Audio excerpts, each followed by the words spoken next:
सर्लाहीवासीको यो पीडा कार्यक्रम कल 24 को आगामी श्रृङ्खलामा थप विवरणसहित प्रस्तुत हुनेछ। अब बाँकी न्यूज।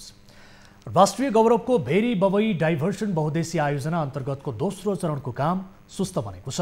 पहिलो चरण अन्तर्गतको सुरुङ खन्ने काम तोकिएको समय सीमा अगावै सकिएको आयोजनाको दोस्रो चरणको काम भने सुस्त बनेको छ।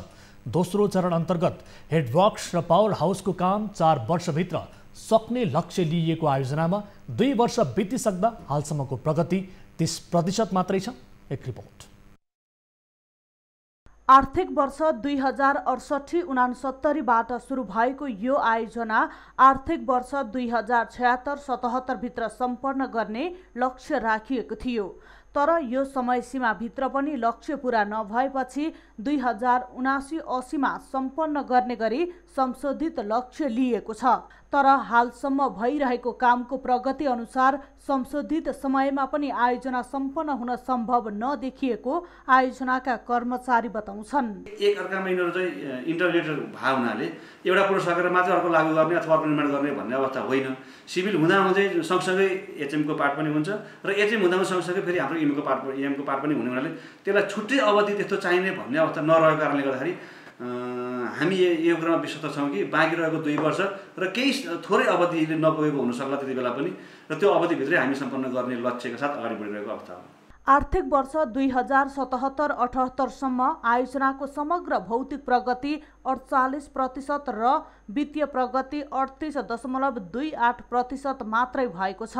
आयोजनाको पहिलो चरण अन्तर्गत 12.5 किलोमिटर लामो सुरुङ मार्ग निर्माण कार्य सकिएको छ भने अहिले दोस्रो चरण अन्तर्गत बाँध निर्माणको काम भइरहेको छ।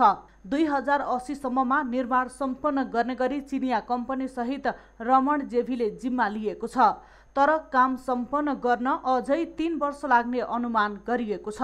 सुर्खेत स्थित भेरी नदीको चिप्लेमा गर्न थालिएको बाँधमा गत वर्षको बाढीले क्षति पुर्याएको र 2 वर्ष कोरोना महामारीका कारण सामान्य अवस्थाको रफ्तारमा पनि काम हुन नसक्दा आयोजनाको काममा ढिलाइ हुने देखिएको हो। विगत 2 वर्षमा कोभिड जुन महामारीको रूपमा फैलियो, यसले सामान्य रूपमा असर नपारेको भन्ने चाहिँ होइन। तर पनि हामीले त्यो अवस्थामा पनि कामलाई जति गर्न सकिन्छ त्यो हिसाबले केही न केही हिसाबमा अगाडि बढाउने कोसिस गऱ्यौँ, त्यो बढायौँ पनि। टोटली रूपमा स्टप कहिले पनि राखेनौँ कोभिडको हिसाबले कुरा गर्दा पनि। आयोजनाका अनुसार दोस्रो चरणको संरचना अन्तर्गत सिभिल, हाइड्रोमेकानिकल र इलेक्ट्रोमेकानिकल गरी 3 प्रकारका काम छन्। हाल सिभिल तर्फको निर्माण भइरहेकोमा हाइड्रो र इलेक्ट्रोमेकानिकल तर्फको काम सुरु हुन सकेको छैन।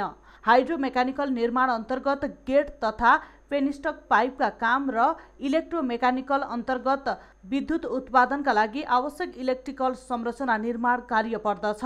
यी दुवै कार्य एक अर्कासँग सम्बन्धित भएकाले सँगसँगै अघि बढ्ने आयोजनाले जनाएको छ। गत वर्ष हाइड्रोमेकानिकल तर्फ गेट तथा पेनिस्टक पाइप निर्माणका लागि गरेको ठेक्का जलस्रोत तथा सिंचाई विभागले लकडाउनका कारण निर्माण कम्पनीको प्रतिस्पर्धा नदेखिएको भन्दै ठेक्का रद्द गरेको थियो। त्यसको अहिले पुनः ठेक्का आह्वान गरी आवेदन परेका कम्पनीको मूल्याङ्कनको काम भइरहेको आयोजनाले जनाएको छ।